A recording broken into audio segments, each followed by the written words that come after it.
WDA defence academy Ambala warriors से मैं lieutenant colonel विशाल अत्री। दोस्तों, आप सबको जय हिंद, जय भारत, वंदे मातरम। दोस्तों, मैं जो है कुछ सोशल मीडिया प्लेटफॉर्म पे कुछ वीडियोस देख रहा था। मैं आपको आज 2 सवालों के जवाब दूंगा। जो लोग इन सवालों में इंटरेस्टेड हों वीडियो को एंड तक देखिएगा, वरना बीच में छोड़ के जा सकते हैं।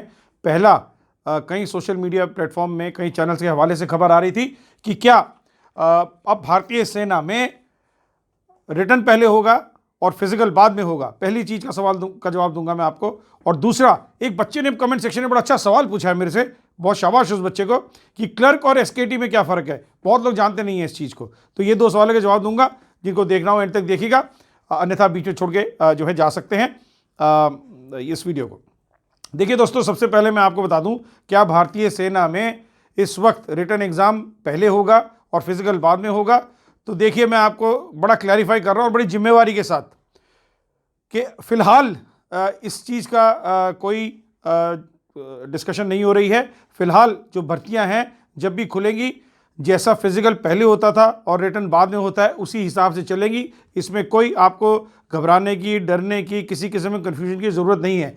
लेकिन जो भी चीज़ें कुछ चैनल्स बता रहे हैं वो कम्प्लीटली गलत नहीं है। देखिए, ये जो चीज़ें हैं, ये हिंदुस्तान की जो आर्मी है, इंडियन आर्मी, इसमें ये पहले से प्रक्रिया होने का प्रोसीजर चल रहा था कि जो है यहाँ पे एयरफोर्स और नेवी के तर्ज पे आर्मी में भी रिटर्न एग्ज़ाम पहले होना चाहिए। मैं आपको ये भी बताता चलता हूँ कि 1 या 2 जगह पर इसको ट्रायल के बेस पे किया भी गया था। लेकिन दोस्तों, उसके अंदर कई जो हैं, कोई भी सिस्टम स्टार्ट करते हैं वो भी इतने बड़े स्केल के ऊपर, तो जो है काफ़ी समस्याएँ आती है इसके अंदर, और उसके अंदर भी काफ़ी समस्याएँ आई थी। तो उस समस्याओं को सॉल्व करने के ऊपर ऑलरेडी काम चल रहा था।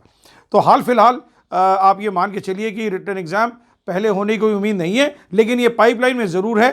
तो ये जो है कुछ समय के पश्चात आर्मी में भी रिटर्न एग्ज़ाम जो है पहले होगा और फिजिकल बाद में होगा, ये भी तय है। पर हाल फिलहाल इसके होने की कोई उम्मीद नहीं है। अभी मुझे लगता है काफ़ी समय तक लगेगा इस चीज़ को डालने के लिए प्रोसीजर के अंदर। देखिए, आपको ये भी मानना पड़ेगा कि आर्मी, एयरफोर्स और नेवी का जो ये सिस्टम है, ये पहली चीज़ उनके लिए इसलिए कारागार साबित हो सकता है। पहली चीज़, उसके अंदर जो है वैकेंसीज कम है, उनकी संख्या है वो कम है, वो बड़े आसानी से जो है मैनेज हो जाता है, ये पहली चीज़। और दूसरा, उनका काफ़ी कुछ जो है इक्विपमेंट ओरिएंटेड है। आप मेरी बात समझिए, उनका मेन काम इक्विपमेंट के ऊपर होता है। तो इक्विपमेंट ओरिएंटेड होता है, इस वजह से उनके जो फिजिकल फिटनेस लेवल्स हैं वो उनको इतना ज़्यादा स्ट्रिंजेंट नहीं है, इतने ज़्यादा सख्त नहीं है जितने आर्मी के लिए होते हैं। देखिए, आर्मी में जो है 5:30 तक, अब मैं 1600 का टाइम 5:30 तक होता है, और उसमें फर्स्ट ग्रुप, और 5:30 से लेकर 5:45 तक जो है दूसरा ग्रुप। एयरफोर्स के अंदर 6.5 मिनट तक का टाइम होता है, और वो सब कोई ग्रुप का सिस्टम नहीं है। जो बच्चा 6.5 मिनट में आ जाता है वो पास हो जाता है। उसकी जो छटनी होती है वो फाइनल मेरिट लिस्ट में होती है, उनको उससे कोई लेना देना नहीं है। 6.5 मिनट के ऊपर अगर 100% बच्चा आ रहा है, वो 100% को पास कर देंगे, क्योंकि स्ट्रेंथ कम है, वो मैनेज हो सकती है। और जो भी छटनी होनी है, फाइनल मेरिट लिस्ट बन गई, आपके 2000 बच्चे सेलेक्ट हुए हैं और 400 वैकेंसीज हैं, तो पहले 400 जाएंगे, बाकी 1600 सारा प्रोसीजर होने के बाद भी नहीं जा पाएंगे। मैं इन फिगर्स का सिर्फ एग्जांपल दे रहा हूं आपको। ऐसा नहीं है कि वैकेंसी इतनी होती हैं, उसमें मत जाइएगा, मैं सिर्फ एग्जांपल के तौर पर बता रहा हूं, उदाहरण के तौर पर। तो ये तो हो गई पहली चीज़ जो है। दूसरा जो है, इसको जैसे मैंने बताया, संख्या कम होती है तो मैनेज हो सकता है। दूसरा, ये इक्विपमेंट ओरिएंटेड होते हैं, इसलिए फिजिकल फिटनेस के स्ट्रिंजेंट वो नहीं होते हैं रूल्स। दूसरा दोस्तों, मैं आपको ये बताता चलता हूँ कि जो भी इसमें प्रक्रिया चल रही है अभी इंडियन आर्मी के अंदर, ये ट्राई सर्विस इश्यूज़ है, और इसीलिए जो है ये डिले हो रहा है। भर्ती अब किसी भी क्षण खुल सकती है। इसके और भी कई कारण हैं। कारण अभी आने वाली जो हैं इलेक्शंस हैं, और मुझे लगता है कि हर सरकार चाहेगी कि कोई भी ऐसी बात ना हो जो उनसे इलेक्शन पे फ़र्क पड़े। तो मुझे लगता है कि इलेक्शन का एक काफ़ी रोल रहेगा हम लोगों को जो है ये भर्तियां स्टार्ट होने में। और आप मान के चलिए, और जल्दी से जल्दी जो है अपनी आप तैयारी को पूरा करते चलिए। दूसरा, जो ये चेंजेस हो रहे हैं दोस्तों, आप 2 हिसाब से हो रहे हैं। पहली, रिक्रूटमेंट के बाद, यानी कि आपके सैन्य सर्विस के दौरान जो आपके रूल्स रेगुलेशंस रहेंगे उन पे काम चल रहा है। और दूसरा, जो भर्ती प्रक्रिया है इसके ऊपर भी काम चल रहा है। हो सकता है आपको टाइमिंग के अंदर चेंजेस मिले, कई क्लॉजेज ऐसे हैं जो जिन पे काम चल रहा है, जो मैं आगे बताना नहीं चाहूँगा आपको, पर काफ़ी कुछ ऐसे चेंजेस आपकी भर्ती प्रक्रिया में भी हो सकते हैं जो आप सबको सूट करेंगे। जो ये चेंजेस आप देखिए, आप ये मान के चलिएगा कि जो ये चेंजेस हैं ये आपकी भलाई के लिए चेंजेस बहुत भारतीय सेना में अच्छा बदलाव लाएंगे। ये भारतीय सेना के लिए, देश के लिए बहुत अच्छी चीज़ है और ये इंडिविजुअली आप सबको बहुत सूट करेंगे। तो देर हो रही है, सब कुछ है, लेकिन थोड़ा सा जो है जब भविष्य का निर्माण करना होता है तो थोड़ा बहुत तो देखिए सभी को एडजस्ट करना पड़ता है। मैं तो यही बता सकता हूँ, और क्योंकि मैं जानता हूँ कि बहुत तेज़ी से इन चीज़ों पे जो है कार्य चल रहा है। ये तो हो गई पहली बात। तो आप यकीन रखिए, हाल फिलहाल आपका फिजिकल ही पहले होगा, रिटर्न बाद में होगा। आने वाले समय में जिसमें कि साल 2 साल का समय भी लग सकता है, और आप मान के चलिए कि रिटर्न पहले होगा। ये ट्रायल हो चुका था, कुछ पॉइंट्स है जिन पे वो ऑलरेडी काम कर रहे थे ये कोरोना आने से पहले। ठीक है, ये होगी पहली चीज़। दूसरा, क्लर्क और एसकेटी में फ़र्क देखिए। इंडियन आर्मी के अंदर ना, it's a very huge army, 13 lakh से ऊपर की फ़ौज है, और इसके अंदर अलग अलग फैसेट्स होते हैं, अलग अलग हिस्से होते हैं एक फ़ौजी लाइफ के। इसमें ऑपरेशनल मैटर्स होते हैं, इसमें एडमिनिस्ट्रेटिव मैटर्स होते हैं, इसमें डिसिप्लिन के इश्यूज़ होते हैं, इसमें अकाउंट्स होता है, और भी मिसलिनियस चीज़ें होती हैं। ठीक है, क्लरिकल साइड से काम करने के लिए। जब हम बात करते हैं एसकेटी की, तो उसको बोलते हैं स्टोर कीपर टेक्निकल। देखिए, इंडियन आर्मी के अंदर बहुत सारी चीज़ें हैं वो टेक्निकल साइड से होती हैं। टेक्निकल इक्विपमेंट होता है, और उस इक्विपमेंट की रख रखाव के लिए, मेंटेनेंस के लिए आपको जो है उसके कई पार्ट्स होते हैं जो आपको कई बार डिमांड करने पड़ते हैं, कई बार उनकी स्टोरेज रखनी पड़ती है और उनकी अकाउंटिंग रखनी पड़ती है।